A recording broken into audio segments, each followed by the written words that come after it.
The more you can learn in the beginning and the friction from other people's restaurants or other people's businesses, it'll save you money down the road. Millennials were actually the best thing that's ever happened. It really changed my entire management philosophy, how I treat people. The best practices I've found are asking employees questions before I go up and give them the answer. It's really not about the transaction, it's about the relationship and the experience that you're delivering. So many business owners are focused on the transaction. I focus purely on the experience. Have you ever felt it? That something bigger is unfolding around you. That one connection that changed everything. I'm Greg Tomczyk, host of the Connected Mindset Live, and each week we bring you the stories of connection that create real change. Now let's dive into this week's episode. What do we need to understand about the younger Tony to understand the Tony sitting with us today? You know, that I go back, I grew up on the Jersey Shore as a kid, and my dad was a police officer. My mom had her own business, and we have rental properties. And my dad, at a young kid, it was 4 months of hurry and 8 months of worry.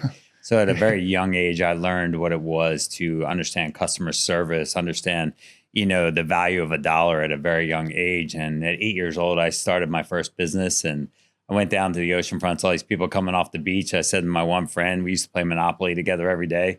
And I said, hey, let's go sell candy and bubble gum to the people coming off the oceanfront. So we went to a wholesale candy store, got a bunch of candy, and then all of a sudden we had a huge problem. I'm like, oh my God, adversity, friction in business. Imagine that. So all of a sudden we went to the hardware store. We got a cooler, filled it with ice, put all the Snicker bars in the cooler. And all of a sudden we started selling more Snicker bars. People were like, wow, these frozen Snicker bars are amazing. So really my journey started at a very young age. My parents instilled this with me, and maybe it's because of where I grew up, but a very touristic town, no winter business at all. So it was very difficult. And it really gave me an advantage and just a jump start into entrepreneurship. And I think understanding people is probably the most powerful thing I've ever had in my life. And that gave me an advantage at a young age. How did you start to make sense of how people make decisions when it comes to working with an entrepreneur, somebody who has so much drive and so much desire to serve others, but they may not have the same desire, and you're trying to get them to buy something, from you, like a Snickers bar that's convenient. They have the dollar, but it's them making the decision to support what you're putting out in the world. It's really not about the transaction. It's about the relationship and the experience that you're delivering. So many business owners are focused on the transaction. I focus purely on the experience. It's not a sales-centric mindset. It's a result-centric mindset. So if you follow and focus on the result, it's much easier to have adoption. Yeah, absolutely. So, 8 years old, first business started. Tell us a little bit about, from that first business, how you started your first restaurant, and then how that started to get into construction. What was that journey like, and some of the ups and downs that may have come from that process? That's a long question.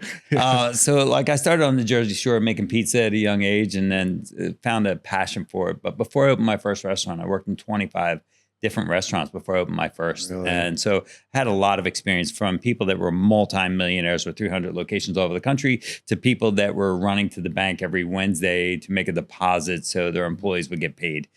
So I was very fortunate to see both sides of the spectrum, and just an immense opportunity for me. And then in 1993, I didn't have any money. My parents was a cop. And I decided I was moving from Jersey to Virginia Beach, and I was going to open a restaurant. And I asked my parents for a loan, and they were both like, no, we can't afford it. We can't do anything. And it was my step grandfather that wrote me a $60,000 check. And I was so blessed. And $60,000 wasn't enough money really to open a restaurant. It was back in 93. It was decent though.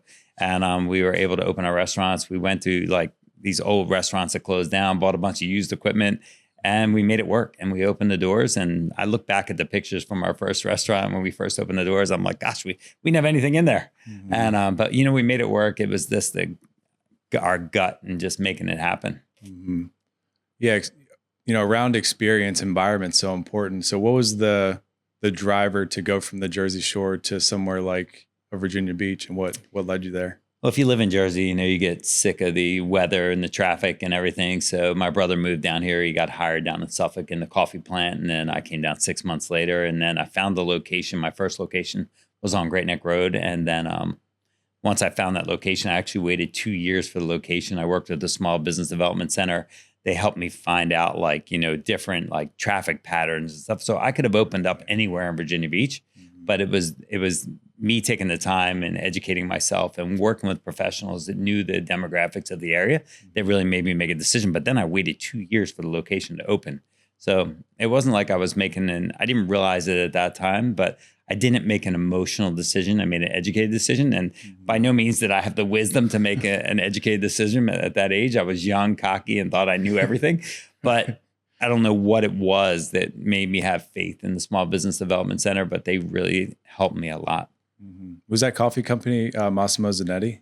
Or was yes, it okay, it was. excellent. It was actually Hills Brothers Coffee. Yeah. At that point, and then I went to Nestle, and then Massimo Zanetti. Yeah, excellent. So the mentorship. So the 25 companies that you worked for before you started your own.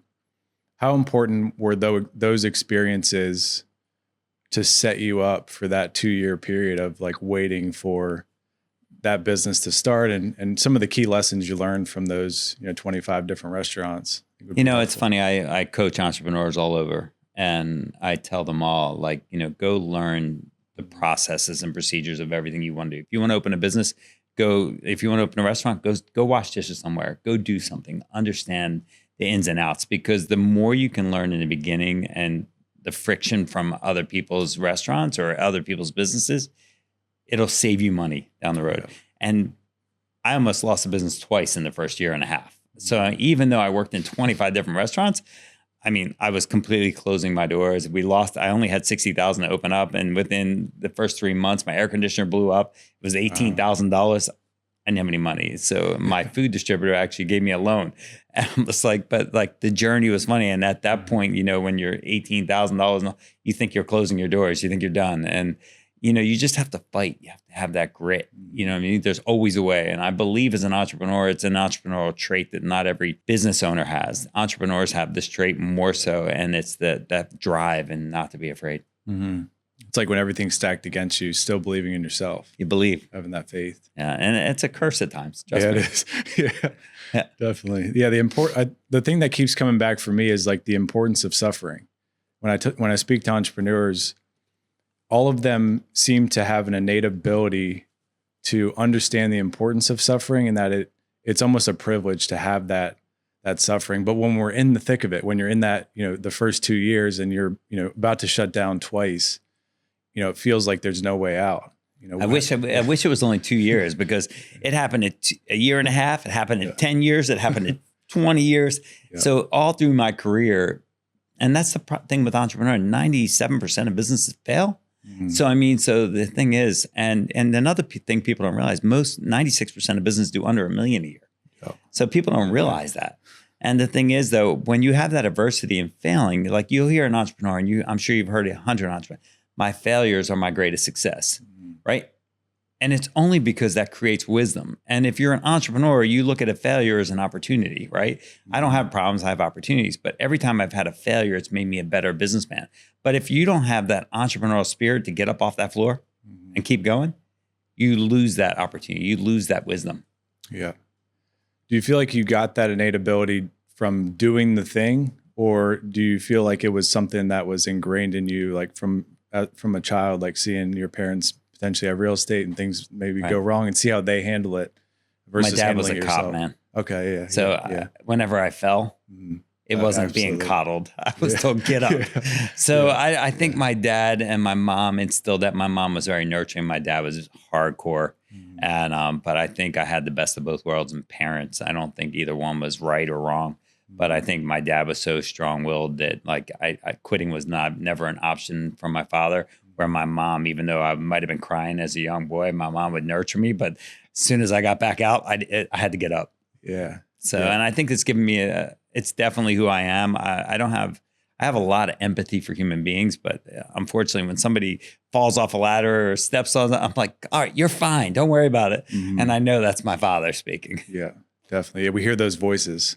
We do. And so you've navigated a lot of transition, sounds like, and probably continue to navigate different transitions. Are there transitions that stick out to you most when you reflect on your entire career, your personal life, that you think of as this is what has made the Tony with us today? Like this specific transition, or was it just every transition you went through added up?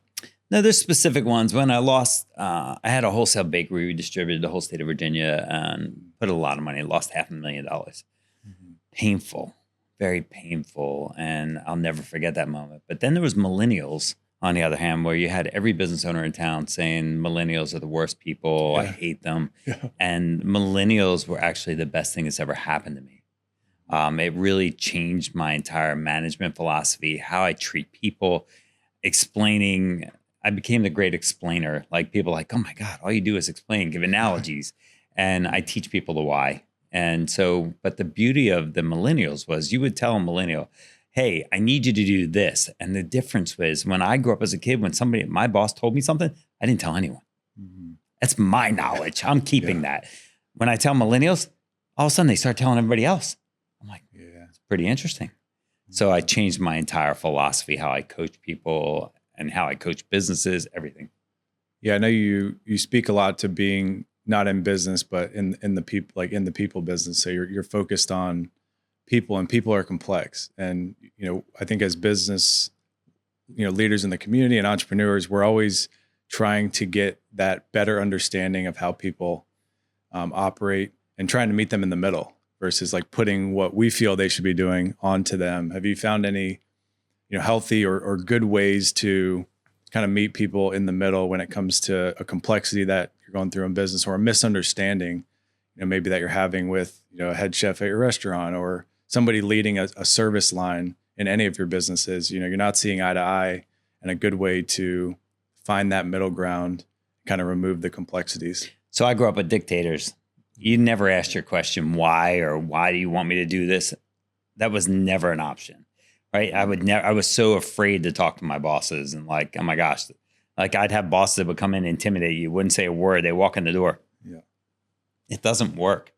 And so the way I found, and one of the best practices I've used, the best practices I've found are asking employees questions before I go up and give them the answer, letting them ask the question, because I didn't realize I learned more from my employees than I could ever teach them. Because when you approach a situation, even if it's something, did you set the right expectation? Did I hire the right person? I gave them a task. Did I actually pick the right person? So what I've learned over the years is, and I train managers and owners this all the time, is criticize yourself before you criticize the employee. Yeah. Lead with a question, opens up so many more doors. Mm-hmm. We all think we're brilliant when we open a business. We all think we're the guru. We spend all this money. It's because of me that this place is here. It's my ideas and stuff. But it is so false. It's really, unless you invest in the people. And I say, we're in the 98.6 degree business. That's the business we're in. And the second you learn how to invest in your employees is when you start making a difference in scaling your business. You cannot grow your business and scale without delegation. And delegation takes people. Yes, it does. I mean, unless you're a solopreneur, right? Yeah. And then you're wearing every single hat. Yeah. But if you want to even scale a solopreneur business, you'll do it. Like even Bill Gates was a solopreneur. He started in a garage, but then he realized he had to have people to grow his business. Absolutely. How do you feel like the best way to get somebody to feel that feeling, that change in mindset as, this is my business, this is me, and getting them out of that mindset to, this business is actually the people that I enroll in it or bring into the business. And then the business is built around them, not me as Greg or you as Tony. Right. How do we get people out of that mindset without going through the pain? Without going through the pain. Yeah. So it's very difficult, right? So there's three types of people. There's technicians, there's business owners, there's entrepreneurs. There's a process there. And we all start out as technicians. We all start out doing something that we think is a great business opportunity, and we perfect it, we learn it and do that. Then we go into business owner, right? So now we're running the business and we're trying to say, okay, I'm in charge. This is my business. This is because of me. Nobody else can do this better than me. I have to be the one working. I'm the one taking care of every problem. I'm ordering everything. I'm doing all the marketing. I'm doing all the sales. I'm doing everything. Business owner, 100%. That crossover from business owner to entrepreneur, very difficult.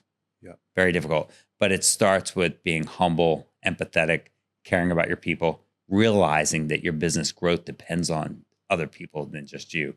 Mm-hmm. So there's some fundamental steps that you really need to go through. Now, it took me 15 years to go from business owner to entrepreneur. If they hire the right coach or the right mentor, yeah, can that happen quicker? For sure. But you need somebody that has a little more wisdom and has a little more pain to help you get to that point. Yeah. Were there any mentors, obviously your parents, but throughout your journey, mentors that really stuck out that kind of punched you in the face per se with different wisdom? I'm sure you've had a couple, but any that stick out specifically? Man, I wish I would have had a mentor earlier in life. It would have caused me a lot less pain, and nor would I be the person I am today if I didn't have that pain. Yeah. But gosh, I would have loved to skip a few steps in between. Yeah. I really didn't have like any specific mentor in my life. Unfortunately, I work 100 hours a week, and I still do. I run. And but the thing is, I had one marketing guy that would come up every day and he'd tell me, "Hey, Tony, take your apron off. Take your apron." I'm like, I'm running my business fine, just like it is. The second I took my apron off, changed my life. I actually, when you can see the forest through the trees, you know what I'm saying? Yeah. You have to kind of step back and see it. I was so blind because I was purely driven on it's me that's making this business successful. And that is every business owner I talk to has the same philosophy. I'm coaching a guy right now and I asked him, I'm like, who's doing the marketing? He raised his hand. Who's doing this? Who's doing HR? He raised his hand. He's like, well, I'm not scaling. I'm stagnant for 5 years. I said, did you just watch how many times you raise your hand? He goes, yeah. He goes, that's why you're not scaling, because he's not empowering people. I remember attending your event and it was all about scaling and just amazing speakers that came on stage. And I know you had talked about taking the apron off. That was a big concept that was relayed and really hit me as a early stage entrepreneur, building my business, and I've come a long way since, but it was such a critical concept that relates to your industry. But the apron or the suit, whatever the thing the entrepreneur or the business owner is wearing that they need to take off, whether it's the ego or whatever they're attaching to, I think it's heavy, and it kind of gives us that safety, warmth, that blanket that is like, I'm the entrepreneur. This is something that I built. And I really want the listeners to get to that point as quickly as possible. What would you say they need to kind of put aside or work on as they, walk away from this episode to be able to take the apron off? Or what did it take for you? And I say apron. In my construction company, I had an F-350 with tools in the whole thing. And I felt like I had to be the one with the tools. I thought it was the most efficient way. I would make more money if I'm doing the work. I'm not paying people. It's really a mindset shift. It's empowerment, right? How do we align and empower our people for growth? Yeah. So a lot of what I talk about is it's a physical act of taking the tools out of my truck or taking my apron off. But it was really more of a mindset shift to empower and invest in my people to grow my business. I had to have a strategic plan and a business plan that showed me, how do I do growth? One thing entrepreneurs ask me, how do I hire the next person? How do I know when I need the next person? Well, capacity is a big thing, right? So I was starting to hit like the ceiling in my restaurant. Wasn't growing. I was hitting the ceiling in my construction business. I had capacity. We were doing great. I was making money, but I had a growth mindset. And to grow, I had to shift how I thought about the process and trusting people. Trust is one of the neuroscience most important pieces of neuroscience is trust. So I do a lot of trust training. We train trust and go through a whole process with our employees to say, what does trust mean? What characteristics of trust do you have? And when you start to see gaps in trust, now you can develop a plan. And then when you have trust creates confidence. So when people have confidence, then they can hit exponential growth with their processes and procedures. Absolutely. Yeah, I think a lot of us don't think about trust until it's broken. Right. And so being intentional about what does trust mean, having the conversation builds trust. Right. As an exercise. When you ask people that question, what are the common themes of what trust means to them or feels like? So when I ask a question that's like, are you reliable? Do you have empathy? Do you have passion? Like all of the characteristics of trust. And so when you start asking them, and I won't ask them directly, we'll be in a group meeting and I'll say, okay, Greg, does Greg have empathy? Does he have trust? Does he have, reliability, consistency? I'll start asking those questions and everybody around the table. Ryan doesn't have a lot of empathy. Like when he manages, he's not very empathetic. And he's like, Yeah, I'm probably not empathetic. So then I give him a task at that point. Say, I want you to go home and tell me how you think you're going to empower your people, that they feel your empathy, because I know you care about the business. I know you care every day, but it's not being translated in your actions. So it's training mindset at that point. So he's like, wow, because I didn't realize. So it's a great exercise that I use a lot. And I teach it. And I spoke last week to over 300 people, and we talked a lot about trust, and the questions from the audience were unbelievable, Yeah, I bet. because they're like, I don't trust people. And that's what, like, they start to realize that they have a problem with trust. And what is it? Yeah. I know you coach a lot of businesses, and you obviously coach the people that are on your team. One of the things that the entrepreneurs that I speak with and coach as well, they always come back to, how do I know when to coach and how to let something like kind of simmer, or let somebody learn on their own? Because when we feel like we have an answer, we want to give that answer. We want to solve the problem so we can move past it to get to the next thing. Do you have a kind of temperature check, or a way that you know when to click the gas pedal to coach versus kind of click the brake a little bit and say they're going to learn potentially through the experience they're going through? Right. So being entrepreneurs and business leaders, we know that our mistakes have made us successful, but there's a difference, right? So when you're delegating something to an employee, it's really setting proper expectations and then the follow through. But here's where the difference is. Are you allowing your employees to have macro failures or micro failures? So a big piece, right? So as an entrepreneur and a leader, our goal is to have employees make micro failures, not macro failures. So if an employee has a micro failure, that's very coachable to say, hey, what could you have done different in this situation? It wasn't catastrophic. He didn't cause a structural issue on one of my job sites and building. He didn't, completely destroy the restaurant for the night. And it's a micro failure. So this is where employees thrive, but it doesn't matter if they have micro failures or macro failures. You as a leader have to empower them through failures and successes. It's much easier to empower them with a micro failure for us emotionally to do that. When they have a macro failure, our emotions typically will take over. But it's you setting up the process and the systems and all of your SOPs, everything that allow employees to succeed with making micro failures.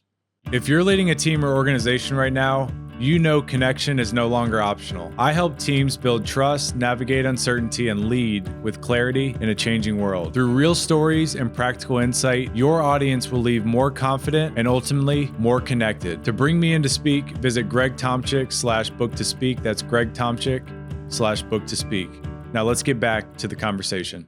Absolutely. I know you're big on process and systems, and I think it's something we hold back from diving in early as entrepreneurs, because we're like, we'll just figure it out as we go. And then we realize 3 to 5 years down the road that we need those systems and processes to really ultimately scale. So I know you're coming out with a new video series to kind of take your coaching of entrepreneurs to the next level and put kind of people in the hot seat. Can you talk a little bit about that concept? So we're doing Tony D's hot seat coaching. And the reason I wanted to do this was to really empower entrepreneurs. But you'll find, like, even when I'm speaking at a conference, it's not really about my keynote. It's the Q&A, the 40 minutes of Q&A afterwards that everybody's learning from. So I want to give people the opportunity to go through Tony D's hot seat coaching, watch these entrepreneurs when they're under a little bit of pressure, and actually learn from them and listen to coaching. And where it becomes relative is they're sitting, when people are in my audience and they're asking Q&A, the guy that's afraid to raise his hand, he's like, somebody asks a question, he's like, wow, I'm so glad I was here and heard that, because I have the same problem, but I'm so afraid to talk about it. I don't want people to think I'm a failure. Yeah. And that's one of the biggest things. So Tony D's hot seat coaching is really fun. They pitch their business for a minute. That's all they have is a minute to tell me what their business is. And it's one of the key fundamental problems in businesses. Most companies don't understand what their values and their purpose of their company is. Mm-hmm. Even the founder does it, but the employees and the customers don't get the same experience. So hot seat coaching really puts them on there. And then we'll do live coaching for 5 to 8 minutes with a whole board of people and bands. So it's really cool. But it really is going to give the audience the opportunity to see true live business owners and leaders. We'll have CEOs on as well that they'll be able to see those struggles. Mm-hmm. So it's really fun. I think it's going to be very enlightening. It's like Shark Tank and Kill Tony in the same exact piece. Yeah. Bringing those two worlds together. It is. It's extremely insightful and inspiring to hear how you frame things as what can I learn from this situation as well. I think when we are deep into our business career and our, our personal lives, and we have a lot of wisdom that we've taken on, a lot of people are asking you questions, but sometimes the person in your seat typically wouldn't say, what can I learn from this? Or what can I learn from the entrepreneurs, on this stage? It's more of like, what can I teach them? What can I give them? And you're giving while learning yourself. And I think that's an innate ability that I don't see commonly in folks, because they're giving, but they're not necessarily evolving themselves at the same time, because that can be kind of multidimensional. How can folks train that muscle? I know it's questions are the best answers. What can I learn from this? But being able to figure out how to think better versus kind of what to think, and how you adopted that innate ability, because it's very unique. So I've always said, since I was young, I always said, surround yourself with greatness. Most people don't realize the wisdom and the power in the room. I learn more from my lowest level employees than I do from my top level employees every single day. Because your top level employees typically are apprehensive to tell you what's going on, what thoughts. My lower level employees, man, this is terrible. I can't stand this. This process is taking forever. And I'm like, wow, I wasn't thinking that way. But you have to have the ability and the mindset to be able to adapt and like take what an employee or a person you're surrounded with and actually use it. It's no different than arguing with your spouse. Are you actually present and listening? So a lot of times, like, I can't stand it when people look at employees and they degrade them or treat them wrong, but they're not even listening at all. And one of the traits, active listening, is critically important. I love studying stoicism and neuroscience, and like being stoic is something I work on every single day. Am I an expert? By no means am I an expert. I'm from Jersey and I have way too much passion, but I try and be more stoic with every situation, try and have active listening and making sure I'm really paying attention. And it may not be till the next day, and we may be having a conversation and it may seem like I wasn't listening, but I guarantee I'm going to be up tonight sitting in bed thinking about that conversation. But the difference is I react the next day. I don't just say, oh, I'll deal with that later. Yeah, I'm not that person. I have every situation that I'm in, I react immediately. I'll pick up that phone, stop what I'm doing, make the call, make it happen. Yeah, absolutely. With everything you have going on, the number of businesses that you have, the people probably tugging at you to solve certain problems. How do you think about prioritization and what gets priority when you have 300 things that you could spend your energy on? I'm a weird bird, man. I am. When, like I just said, I do things like spontaneous on the moment. Like if I have a situation or something I'm dealing with, I don't wait. So that gives me the ability to prioritize every single thing. So everything that I do is a priority to me. So whatever situation I'm in, like I love situational management. It's probably my favorite thing. But to have situational management, you have to have wisdom, right? So you're only good at situational management if you have the wisdom or the skill or been in the dirt your whole life. I've been in the dirt. I've had over 20,000 employees, and people like 20,000 employees. I'm like, yeah, it's 20,000 opportunities, situations, different personalities, everything. It's given me a great opportunity to be able to learn and teach people. But the biggest thing for me, I prioritize. If you saw what I do on a normal days basis, you'd be like, I don't know how any human could do that. And I've created a capacity in my brain to making sure I'm executing on every single thing at 100%. So if I could be talking about to you right now about how are we building your driveway in your house, and then 2 seconds later I get a call, hey, I've got this thing at the restaurant, we want to add a new menu on. I'm present every single step of the way. So I get 100 phone calls a day and probably 150 emails a day. I'm present every day. I'm not great with emails. You're better off texting me than emailing me. But because a text is now, a phone call is now. And I can accomplish anything I need to because I'm dealing with it immediately. I don't push anything off. And that's what I don't like about emails. Yeah. People take emails and they push it off. Oh, respond to me. No. Yeah. If I send you an email, my problem with emails, I'm expecting you to email me right back. So that's why I love texting and phone calls, because I can't accomplish my tasks and my goals. It gets pushed. If it gets pushed back a day for me, it's not good. Yeah, the power of now, doing things now versus putting it off, and then they stack up, and then we get overwhelmed. And right. So funny you say now. Like, so people are like, how how are you so successful in construction?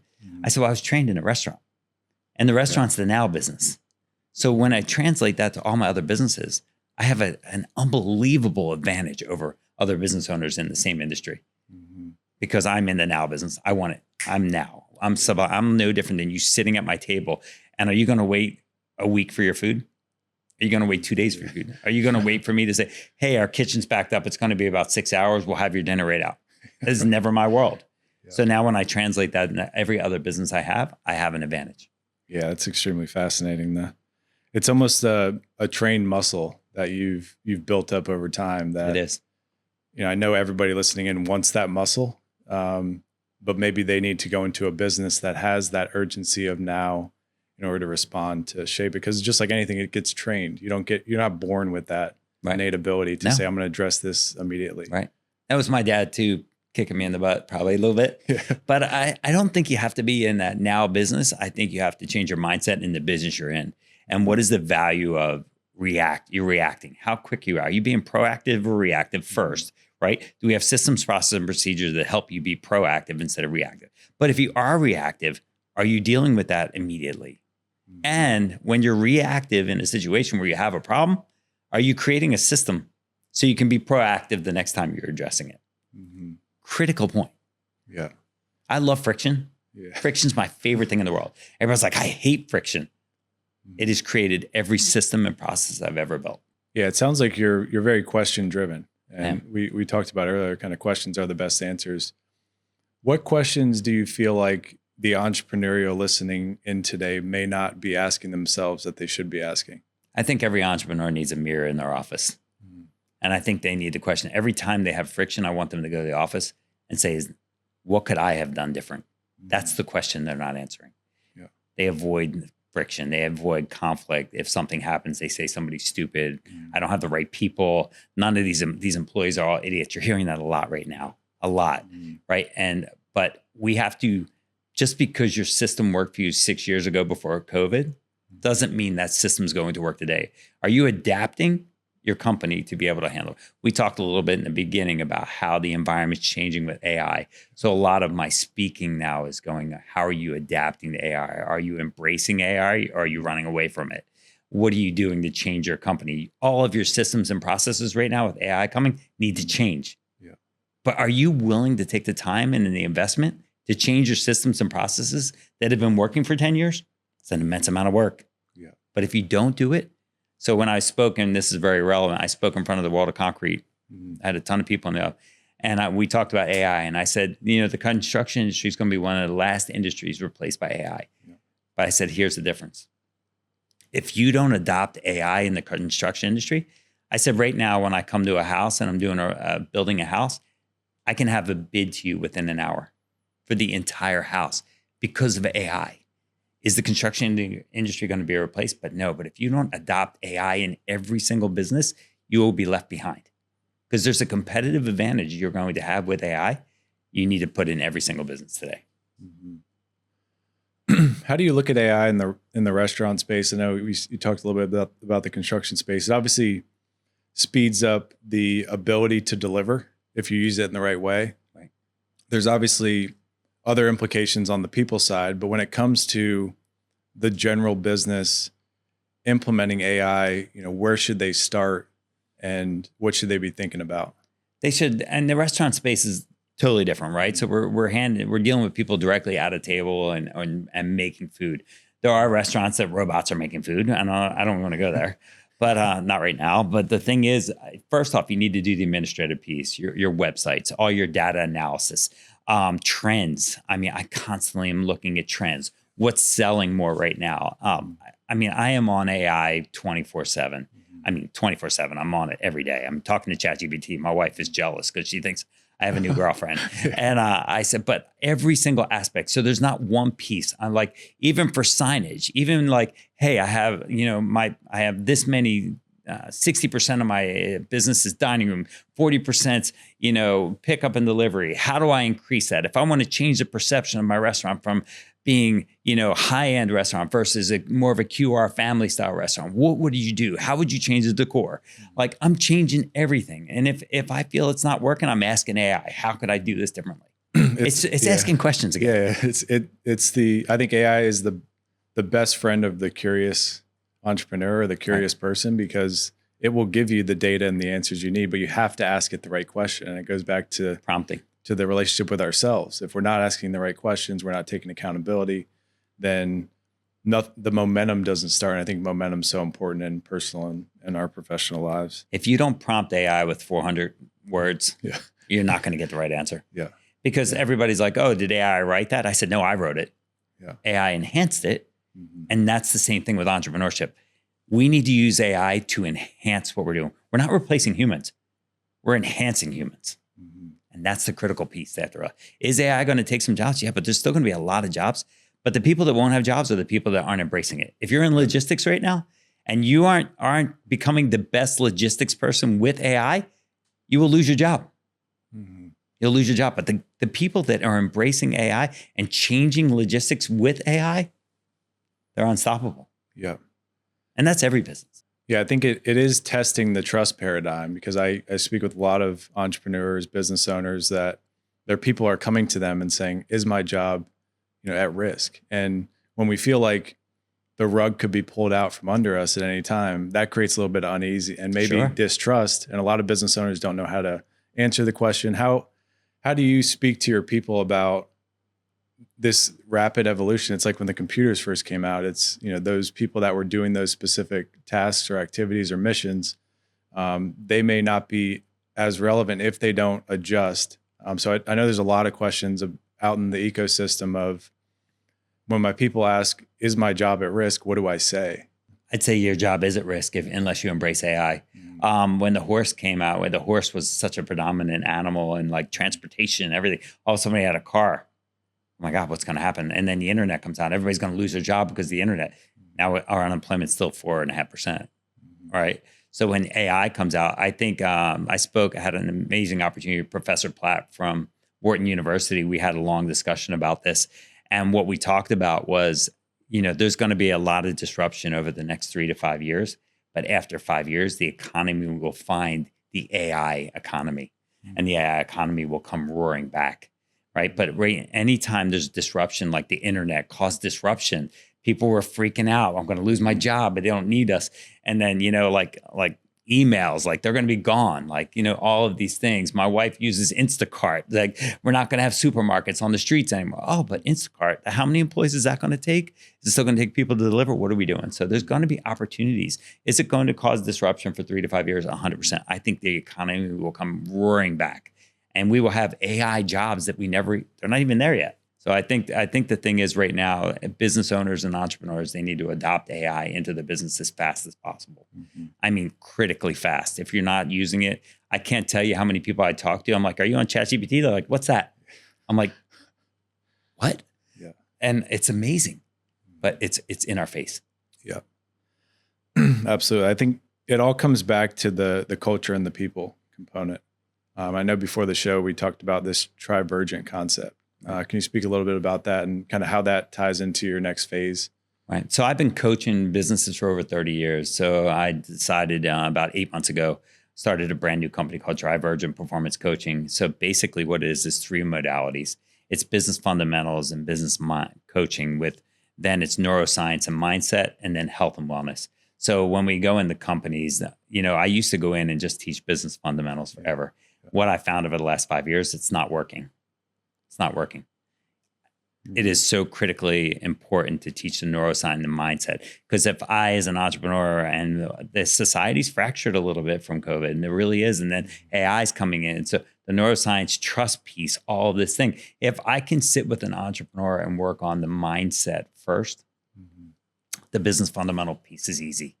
And then if you want to hit peak performance, I need to know that you're physically fit, not only physical, like in the gym, but are you on the treadmill? Where's your oxygen levels? What are you doing? Are you prepared for the task? Because if I'm going to give you a way to have exponential growth in your company, I need to know that you're the best machine. I was going to curse. You're the best machine out there. So I am going to work on that third modality. Is critically important, your health and wellness. I'm going to make sure your mindset's right. Now you're prepared. Now I go into a lot of companies and they already have those other 2 modalities. Their mindset's right where it belongs. Their health and wellness, they're in the gym 5 days a week. man, I'm right into business fundamentals right there. I'm telling them how AI is going to enhance our business. I'm giving them a moonshot and say, okay, where's your gap right now? And if we implement AI today, what's your gap look like? If we don't implement AI today and we don't empower your teams and your people, where are you going to be? So it's really understanding and measuring where they're at today, how they're going to grow. But the Trivergent is a process that I build out of friction. And every company I've ever built has been because of friction.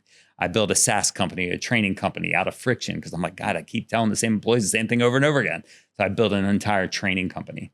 Same reasons. Yeah, I think the business fundamentals don't hit as impactfully potentially if the mindset and the well-being, the health is not taken care of. We often think about those as the afterthought. Once our business is taken care of, then we can take care of ourselves and learn the mindsets that we need. Like mindset used to be considered weakness, right? Even the Marines or in business, we weren't allowed to have empathy or care. That was not part of business. And COVID changed that. And I do believe that because people became very empathetic, caring for each other, caring for their neighbors, caring for everybody. So when it translates over into business, now it is probably more important. Neuroscience is more important right now than business fundamentals. Because if I don't have that neuroscience, it's so hard because what happens is I'll coach you for 6 months. You'll get to a point and you're overwhelmed. You don't know how to function. And it's like they freeze. And I'm like, wow. Why is that happening? So I started dissecting that and I started working. Okay, so tell me about your routines every day. What is the first hour of your day? What do you do? Are you praying? Are you looking at your processes and procedures today? How are you being better than tomorrow? So it's simple little tasks like that change things so drastically. It's amazing. Yeah, I've seen that in my own life and the people around me that have that prioritization shift and almost get that Trivergent mindset. So it's interesting that you've evolved in that direction. How can folks engage, with that type of coaching or reach out to you? Sure. They can reach out TonyDiSilvestro.com, Tony D Talks. You can find me in multiple ways. I'm all over LinkedIn, Instagram. Yeah. It's really easy to find me. I love just even a 15-minute call. I don't care. I don't charge for that. I just want to know what people are doing. Yeah. I love talking to individuals and human beings. I'm so passionate about entrepreneurship. One of the intentions for me is to inspire entrepreneurs all over the world. And, it was very difficult for me to learn this, but I was coming home every day and not understanding my own purpose in life. And I went and taught a semester at a university, and I came home after the first class and told my wife, I was put on this earth to teach. And I don't believe with the wisdom that I've been so fortunate and God's blessed me with, that he's given me this ability and I want to give it back. Yeah. I love it. On the family side, you've obviously raised 3 great daughters that are entrepreneurial. And I think what I see and I'm a parent to 2 young kids, and, we want to set them up for success. And when I think about entrepreneurship, I think about owning your future and you're not outsourcing it potentially to somebody else. Has there been anything you've learned as a parent that has allowed you to connect to your kids in a way that has lit them up to have that curious muscle that you obviously have within yourself? And anything you would say to the parents listening in who are trying to grind through the entrepreneurship and trying to learn all the lessons and still be able to give into their family with the right energy? So I always said it was like control your own destiny. Yeah. And it doesn't matter. Not everybody has to be an entrepreneur or a business owner. It's really okay. Yeah. But growing up in our house, our kids saw the struggle of entrepreneurship, not being able to pay our bills, running. So they saw all this fear. And I never wanted my children in the restaurant business unless they loved it, because it's a business you have to love. You have to love it.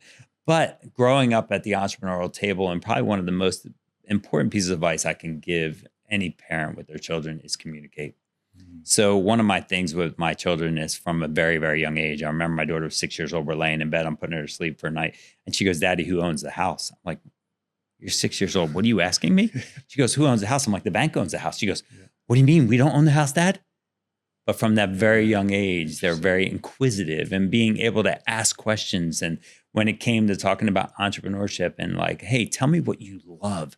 Would you ever want to start a business doing that? And then you start laying that out and you start saying, what can you do? My daughters are very successful entrepreneurs. None of them are in the restaurant business, but they all have this entrepreneurial spirit. And not all of them are pure entrepreneurs. My oldest one's basically like a CEO. My middle one's a crazy entrepreneur. She'll run through a brick wall, even though I told her it's a brick wall. She just keeps running. And then my youngest is a combination of the two, where she's like, very dynamic entrepreneurial, but a little more calculated, so it's really fun. I have 3 different kids, all the same DNA, you know what I'm saying? But all different entrepreneurs, but they understand the value of controlling your destiny and taking your own society and everything that you have into your own hands. And is there something wrong with working for an entrepreneur business? No, I think it's the greatest thing in the world, because I tell you the truth, it's the loneliest profession in the world. And it's not for everybody. I mean, I tell people all the time, entrepreneurship is the loneliest profession in the world, because everything comes back to you. And it's a lot of stress and a lot of pressure. And your children have to be built for that. And because, you can set them up for failure. And I have a lot of friends that'll push that. Hey, I want my kids to be entrepreneurs. I said, your kid has to want to be an entrepreneur. I said, don't force them. Show them the path and let them make a decision. Absolutely. Because they're human. Yes, they are. Yeah. I saw that a lot with baseball. Like the professional athletes in baseball would try to push their kids to do something. It was almost trying to solve something in themselves that they weren't playing anymore. So they wanted their kid to do it so bad, and the kid would hate it. Yeah. And I think ultimately a lot of people look at legacy as money and things, but I think it ultimately is the mindsets and lessons that you impart on your. I work for so many restaurateurs that force their children into the restaurant business. And I think that gave me a huge advantage to see that, because I never wanted to force my children to do anything. I can't tell you how many restaurateurs' kids hated their life. And same thing with baseball. Yeah. Same thing. So I think it's critically important. Just communicate with your kids. Be open. Let them have a mind. Be present to everything they say. And just because you have an opinion doesn't mean it's the right one for them. Yeah. And that's a fine line, right? Yeah. I had a lot of opinions about some other things, dating and doing all that. I have 3 daughters. So I definitely had some strong opinions, but. Definitely. Yeah. Tony, appreciate what you're doing, what you're putting out. Excited to continue to track all the initiatives you're putting out in the world and businesses you're building, people you're bringing on your team, and ultimately building trust, which I think about as building the right connection that allows people to thrive. So I'm curious, sitting with us today, what does the word connection mean and feel like to you? Empowering people. My connection is I'm in the business of connection. So I'm in the business of coaching people and helping entrepreneurs and leaders all over the world. And my connection to me is if I can inspire, I had 350 people in the audience the other day. If I inspired one person in that audience, then that is so rewarding for me. Tony, thanks so much. Pleasure. Awesome. Great. Yeah, appreciate it. Hey, before you go, take a moment and ask yourself, what did this episode reconnect you to? Because growth doesn't come from information alone. It comes from the connections we choose to make next. Thank you for showing up for yourself, and I'll see you on the next episode of The Connected Mindset.